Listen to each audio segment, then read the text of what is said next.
புலவர் ராமலிங்கம் ஐயா, நீங்க சொல்லிட்டு இருந்தீங்க, முருகப்பெருமானிடம் வேல் உண்டு, சக்தியும் அம்மையும் அப்பனும் கொடுத்த வேல், அவர்கள் இருவரின் சக்தியின் அம்சமாக இருக்கக்கூடிய வேல். அந்த வேலை நினைச்சிருந்தா ஒரு கணப்பொழுதில் சுரபத்மனை அழித்திருக்க முடியும். ஆனால் அழிப்பது முருகப்பெருமானினுடைய நோக்கமாக இல்லை. இந்த விழாவினுடைய அடையாளமாக நம்ம எடுத்துக்கணும் அப்படின்னா, ஒவ்வொரு தனி மனிதனுக்குள்ளும் இருக்கக்கூடிய ஆணவத்தை அழிக்கக்கூடிய ஒரு நாளாக இந்த சூரசம்ஹார நாளை நம்ம பார்க்கலாமா? அதே மாதிரி இப்போ விரதம் அப்படிங்கிறப்ப இந்த புலனைந்தும் அடக்கக்கூடிய தன்மை, அதுதான் அந்த விரதத்தினுடைய ஆழமான தத்துவமாக இருக்கிறதா? இந்த விரதத்திற்கும் இந்த சம்ஹார நிகழ்வுக்கும் தனி மனிதனுக்கும் இருக்கக்கூடிய ஒப்புமை என்ன? ஒரு மனிதனை ஆட்டி படைப்பதே மூன்று: ஆணவம், கன்மம், மாயை. இந்த மூன்றிலுமே ஒரு மனிதன் அகப்பட்டு கொண்டால் விலக முடியாது. அதனால்தான் கோவிலுக்கு கூட நம்ம போகிறோம்னா தேங்காய் எடுத்துகிட்டு போகிறோம்ல, வேறு எதையும் நம்ம கொண்டு போகிறதில்ல. தேங்காயை அர்ச்சனை கொண்டு போகும்போது முதல்ல அந்த தேங்காயினுடைய மட்டையை எடுத்துடுறோம். அதுதான் கர்மா. நீங்கள் மட்டையோட பூமிக்குள்ளே வச்சா தான் அது முளைக்கும். அது மட்டையை பிரிச்சுட்டிங்கன்னா தேங்காயை நட்டால் முளைக்காது. அதை கர்மாவை எடுத்துடுறோம். உள்ளே கொண்டு போய் சிவாச்சாரியாரோ பட்டாச்சாரியாரோட கொடுத்தோம்னா அவர் அந்த தேங்காயை உடைக்கிறார். அதுதான் ஆணவம். ஆணவத்தை உடைக்கிறாரு. தேங்காய்க்குள்ளே இருக்கிற இந்த நீர் வெளியே வருது பார்த்தீங்களா? இந்த நீர் என்ன நினச்சிட்டு இருக்கு? நான் தான் இந்த தேங்காயை உருவாக்கணும்னு நினச்சது, அது வெளியேறுது. மாயை. ஆணவம், கர்மா, மாயை மூன்றும் விலகியதும் தேங்காயினுடைய உள்பகுதி வெள்ளை வெளியேறின்னு இருக்கிறது. இறைவா, உன்னை வணங்க வந்த பக்தனாகிய என்னுடைய உள்ளமும் இதுபோல் வெள்ளையாக இருக்கிறது. ஆணவம், கர்மா, மாயையிலிருந்து நான் விலகிவிட்டேன் என்று சரணாகதி அடைவது தான் தேங்காயினுடைய வழிபாட்டினுடைய தத்துவமே. அப்போ அந்த ஆணவத்தை அழிப்பது தான் முருகப்பெருமானுடைய நோக்கம். நீங்கள் சொன்னீங்க விரதம் இருந்தால் எப்படி அப்படின்னு. இப்போது நம்ம சீர்காழி சிவசிதம்பரம் ஐயா அவர்கள் பாடும்போது பேசும்போதும் சொன்னாங்க இல்லைங்களா, சஷ்டி விரதத்தை பற்றி சொன்னாங்க. கிராமங்களில் இன்றைக்கும் அந்த பழமொழி இன்றைக்கும் இருக்கிறது. பல்லாயிரம் ஆண்டுகளுக்கு முன்பாகவே நம்ம தமிழ்நாட்டு கிராமங்களில் வழங்கி வருகிற ஒரு பழமொழி அது. சட்டியில் இருந்தால் தானே அகப்பையில் வரணுவோம். இப்போ அப்போல்லாம் மண்பாண்டத்தில் செய்வாங்க. பாத்திரங்களில் சாம்பார் ஒரு குழம்பு வச்சுருந்தாங்கன்னா அதை எடுக்கிறதுக்கு கரண்டின் பேர் இல்லை, அகப்பை. அந்த அகப்பையை எடுக்கும்போது அது சட்டியில் இருந்தால் தானடா அகப்பையில் வரும்னு. அப்படின்னா ரெண்டு அர்த்தம் அதுக்கு. சஷ்டி விரதம் இருக்கிறவர்களுக்கு அவருடைய அகமாகிய பையாகிய கருப்பையிலே இறைவன் கருத்தரிப்பதற்கு அருள் தருவான் என்று ஒரு மகப்பேற்றை அருள்பாலிக்கக்கூடிய கருணை கடல்தான் முருகப்பெருமான் என்பதனாலே இந்த சஷ்டி விரதம் அவ்வளவு பெருமையாக பேசப்படுவது. இன்றைக்கு 6வது நாள், நிறைவு நாள். சஷ்டி விரதம் பூர்த்தியாகிற நாள். அந்த நீங்கள் சொன்ன மாதிரி ஒரு மனிதனுடைய அந்த ஐம்புல உணர்வுகளையும் ஒடுக்க வேண்டும் என்றால் இந்த உணவுகளை கலக்கக்கூடிய அந்த அறுசுவை சொல்கிறோம்ல, காரம், உப்பு, புளி, அதெல்லாம் சேர்க்காமல் இருக்கிற போது அந்த ஆன்ம சக்தி, ஆன்ம பலம் பெருகுகிறது. உடல் பலத்துக்கு அவையெல்லாம் தேவை, ஆன்ம பலத்துக்கு அதெல்லாம் தேவையில்லை. அதனால தான் ஊனினை சுருக்கி உள்ளொளி பெருக்கினார் மணிவாசக பெருமான். இந்த ஊனை சுருக்கணும்னாக்கா இந்த சுவையானவற்றை தவிர்க்க வேண்டும். அப்போ அந்த சுவையானவற்றில் நான் பற்று இல்லை, என்னுடைய பற்றற்ற நிலையில் நான் 6 நாள் உனக்காக விரதம் இருக்கிறேன் பெருமானே, நான் நினைத்த வரத்தை எனக்கு அருள்வாய் என்று பக்தன் வேண்டுகிற பெருமைக்குரியது அது. அதனால்தான் பார்த்தீங்கன்னா இந்த 6 நாட்களுமே திருச்செந்தூரை பொறுத்தவரையில் மலேசியா, லண்டன், இலங்கை இந்த நாடுகளிலிருந்தெல்லாம் முருக பக்தர்கள் அந்த கோவிலுக்கு உள்ளே இருந்து 6 நாட்களும் விரதம் இருக்கிறார்கள். அப்போ ஒன்றை அடைவதற்கு நாம் ஒரு குறிக்கோளை அடைவதற்கு நம்ம செயல்படுவதற்காக நம்ம சிந்தனைகளை ஒருமுகப்படுத்துகிறோம் இல்லை. அப்போது ஆன்மீக பார்வையும் அதுதான் சொல்லுது, உன்னுடைய உடலை ஒருமுகப்படுத்து.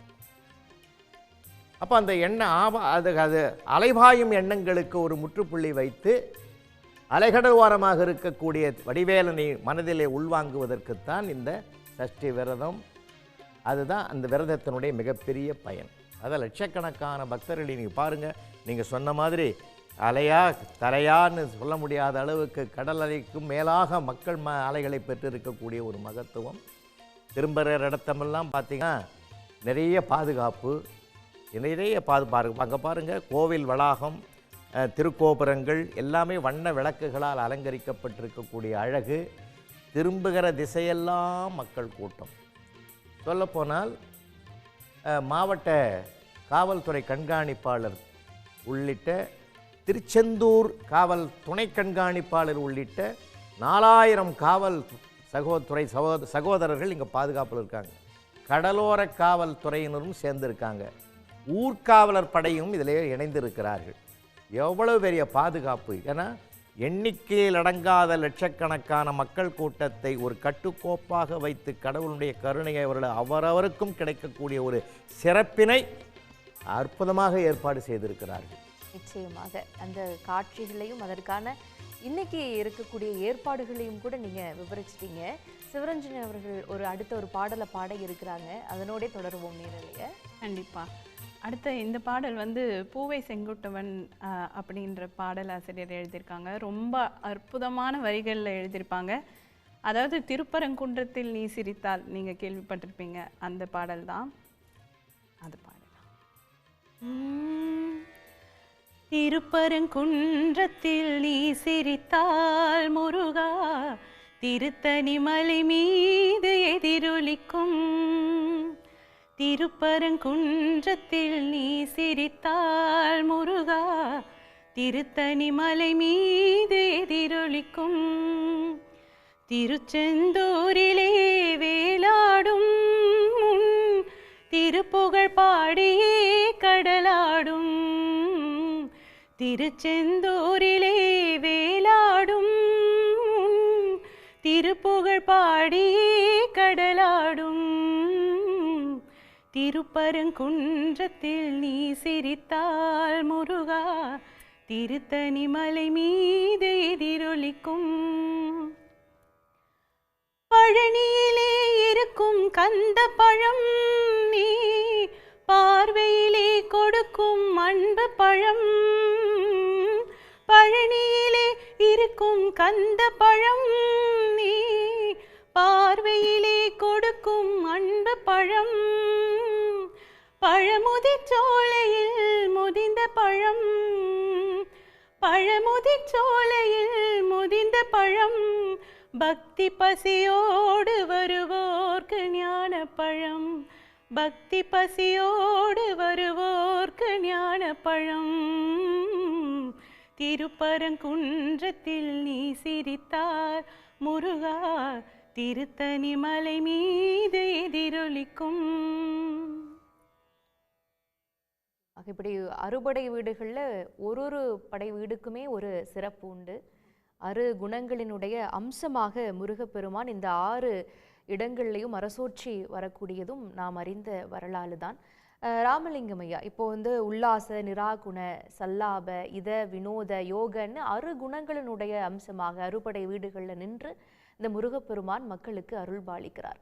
இன்னொரு பக்கம் வழி வழியாக வந்த தமிழர்கள் தாங்கள் எங்கு புலம்பெயர்ந்தாலும் அங்கு தன்னோடு சொத்துக்களை எடுத்துட்டு போகலைனாலும் இந்த முருகப்பெருமானை எடுத்துட்டு போறதும், அங்கே முருகப்பெருமானுக்கு கோயில் கட்டி வழிபடுறதும், நீங்கள் சொன்னது மாதிரி உலகெங்கும் மலேசியா, சிங்கப்பூர்னு எங்கெங்கெல்லாம் தமிழர்கள் இருக்கிறாங்களோ அங்கெல்லாம் கந்தசஷ்டி விரதத்தை கடைபிடிக்கிறாங்க.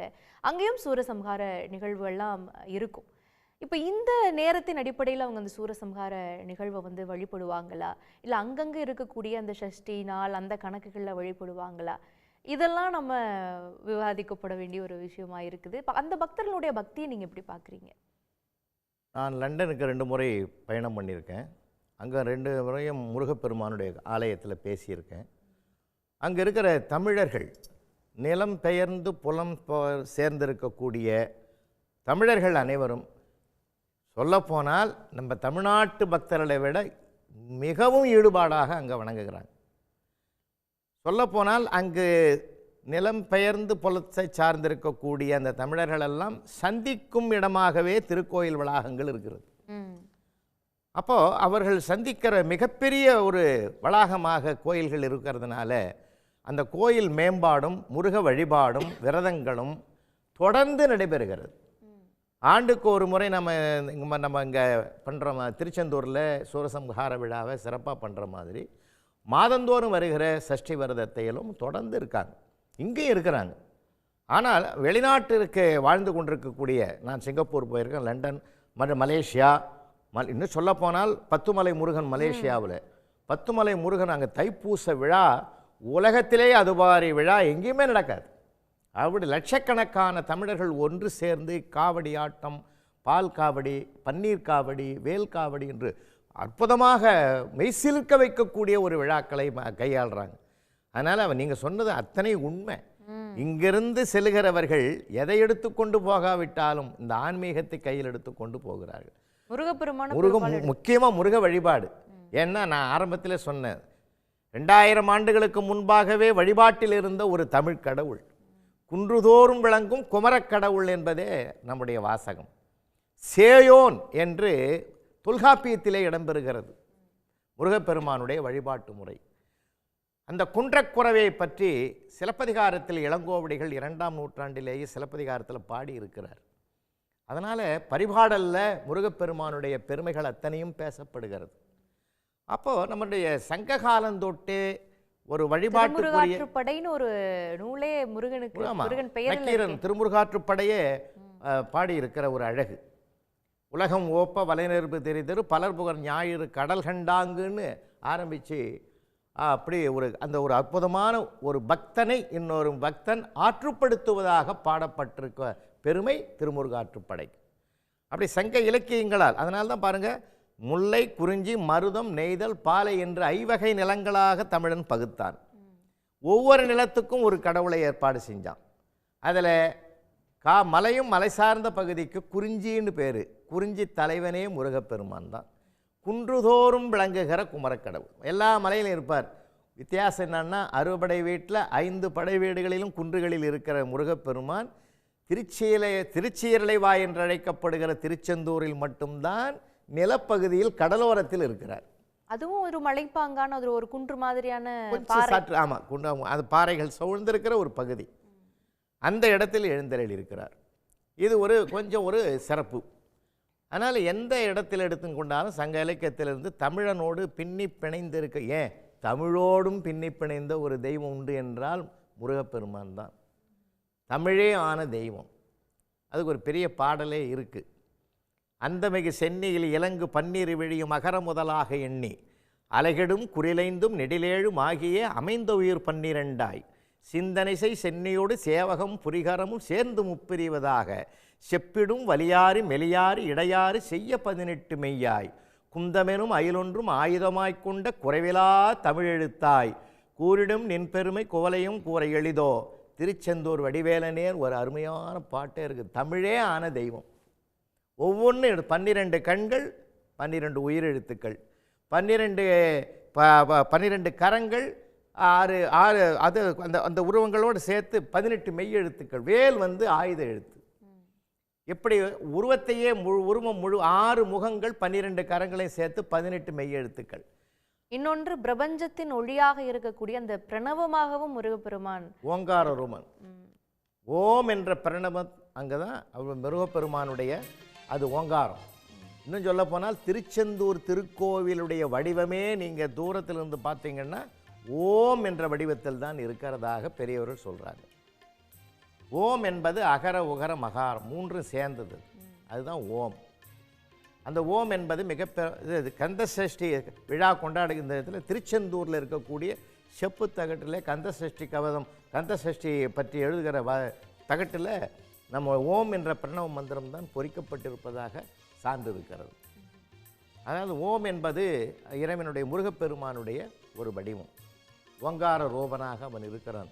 அதனால்தான் திருச்செந்தூரில் பார்த்தீங்கன்னா சங்கு எடுத்து காதில் வச்சா கூட ஓம் ஓம் என்று உரைக்கும் என்று சொல்லுவாங்க. அந்த ஓமுக்குள்ளும் இப்போ மக்கள் நம்பக்கூடிய மும்மூர்த்திகளினுடைய தத்துவம் இருக்குது. பிரம்மா, படைப்பு, காத்தல், அழித்தல் ஆகிய முத்தொழிலும் செய்யக்கூடிய இறைவனுடைய அம்சமாக சங்கு இருக்கிறது. அது எல்லாராலும் ஏற்றுக்கொள்ளப்படுகிறது. அதுதான் சங்கு தீர்த்தம்ன்றாங்க, சங்கு அபிஷேகம் பண்ணுவாங்க, எல்லாம் இருக்கு. இன்னொரு பாடலுக்கு போயிடலாம். முருகப்பெருமானின் பெயரை சொல்லும் பொழுது மனமெல்லாம் இனிக்கும். அதை எவ்வளவு அழகாக சொல்லியிருக்கிறாங்க பாருங்க இந்த பாடல்ல. சொல்ல சொல்ல இனிக்குதடா முருகா, சொல்ல சொல்ல இனிக்குதடா முருகா, உள்ளமில்லா உன் பெயரை சொல்ல சொல்ல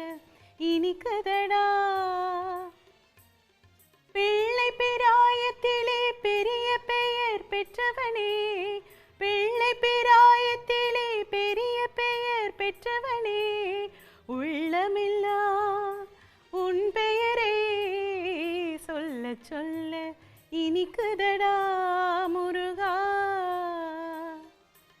பிறந்த போது எனது நெஞ்சு அமைதி கொண்டது முருகா, அமைதி கொண்டது. பிறந்த போது எனது நெஞ்சு அமைதி கொண்டது முருகா, அமைதி கொண்டது. அறிவில் சிறந்த உன்னை காணும் போது பெருமை கொண்டது கந்தா, பெருமை கொண்டது. அறிவில் சிறந்த உன்னை காணும் போது பெருமை கொண்டது கந்தா, பெருமை கொண்டது. முருகா சொல்ல சொல்ல இனிக்குதடா முருகா. நிச்சயமாக முருகன் என்ற பெயரை சொன்னாலே இனிக்கும், அதை கேட்டாலும் இனிக்கும் என்பதற்கான ஒரு வெளிப்பாடாக இந்த பாடல் அமைஞ்சிருக்கிறது. நிறைய பேர் மக்களினுடைய விருப்பமாக இந்த பாடல் வானொலிகள்லையும் இந்த பல்வேறு தளங்களில் ஒழிச்சு நம்ம கேட்டிருப்போம். இந்த சிறப்பான நன்னாளிலே இந்த சூரசம்ஹார விழா பற்றிய சிறப்பை பகிர்ந்து கொள்ள இணைந்திருக்கக்கூடிய திரு சிவ சிதம்பரம் அவர்கள் இந்த சிறப்பை பற்றி பாடல் மூலமாகவும் தன்னுடைய பேச்சு மூலமாகவும் விளக்குவார்.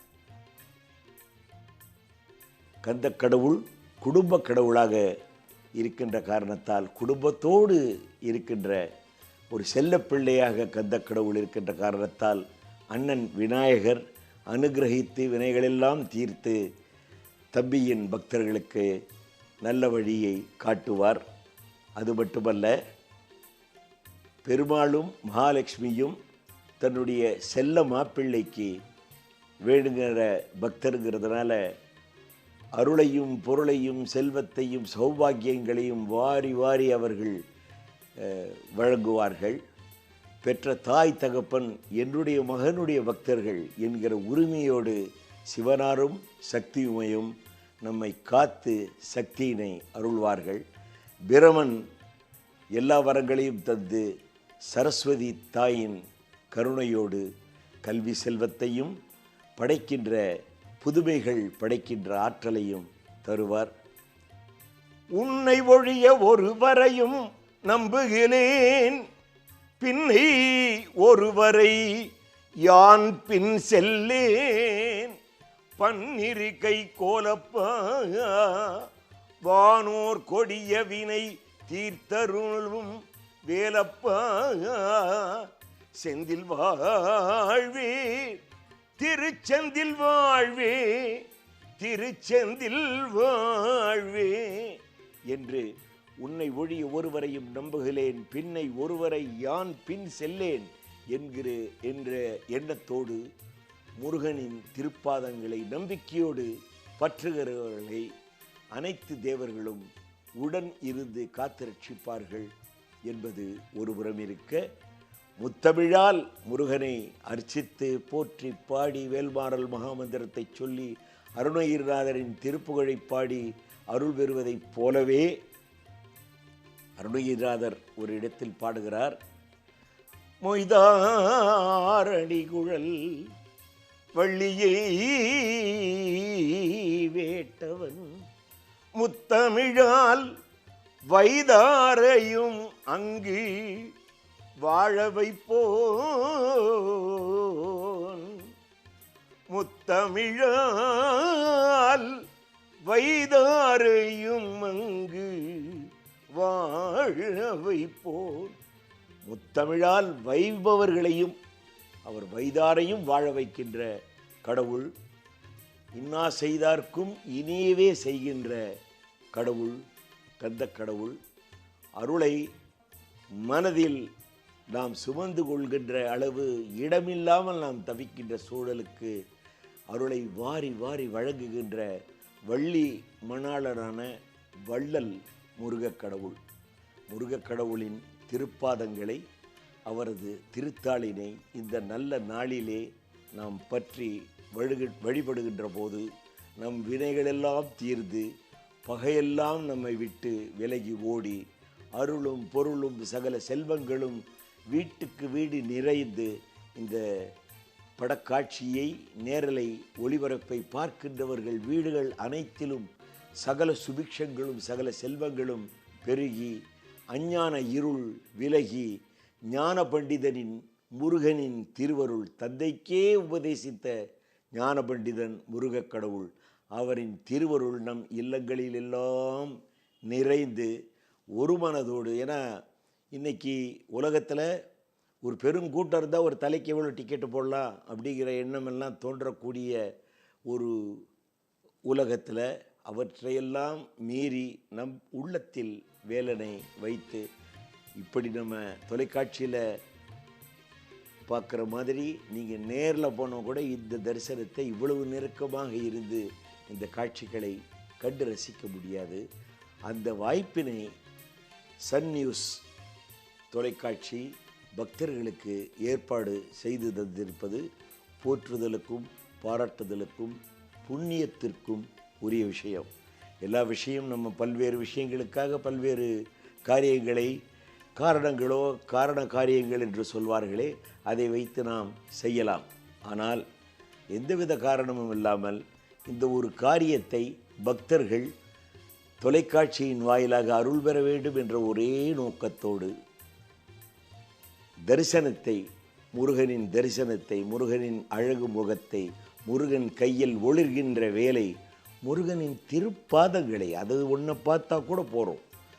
அவரின் முருகப்பெருமானின் தேவியர் இருவரையும் கண்ணார தரிசித்து ஜெயந்திநாதரின் வெற்றி நாதரான ஜெயந்திநாதரின் திருவடிகளை பற்றி வெற்றியை நாம் எல்லாம் வாழ்நாளில் தக்க வைத்து கொள்ள வேண்டும். நல்லதையே நினைப்போம், நல்லதையே சொல்வோம், நல்லதையே செய்வோம், நல்லதே நடக்கும் என்கிற நம்பிக்கையோடு பக்தர்கள் அனைவரும் அரோகரா அரோகரா அரோகரா என்று கூக்குரலிட்டு என்று சொல்ல கம்பீரமாக முருகனை முழங்கி என்று தான் சொல்ல வேண்டும். முருகனை அரோகரா கோஷத்தால் விண்ணதிர அந்த கோஷத்தை இந்த பிரபஞ்சத்திற்கு அரோகரா கோஷத்தின் வாயிலாக அருளை வாரி வழங்குகின்ற கந்த கடவுளின் புகழை இன்று உங்களோடு சேர்ந்து நானும் பாடி ஈடுபடுவதை என் வாழ்நாளில் கிடைத்திருக்கிற பெரும் பாக்கியமாக கருதுகிறேன். கோவிலின் அருகில் கூடிய கூட்டங்கள் தலையா கடலையா, குழந்தைகள் பெரியவர் அனைவரை இழுக்கும் குமரனவன் கலையா என்று திருச்செந்தூரின் கடலோரத்தில் செந்தில் நாதன் அரசாங்கம் தேடி தேடி வருவோர்க்கெல்லாம் தினமும் கூடும் தெய்வாம்சம். உடனுக்குடன் செய்திகளை தெரிந்து கொள்ள சன் நியூஸ் பெல் ஐகானை கிளிக் பண்ணுங்க.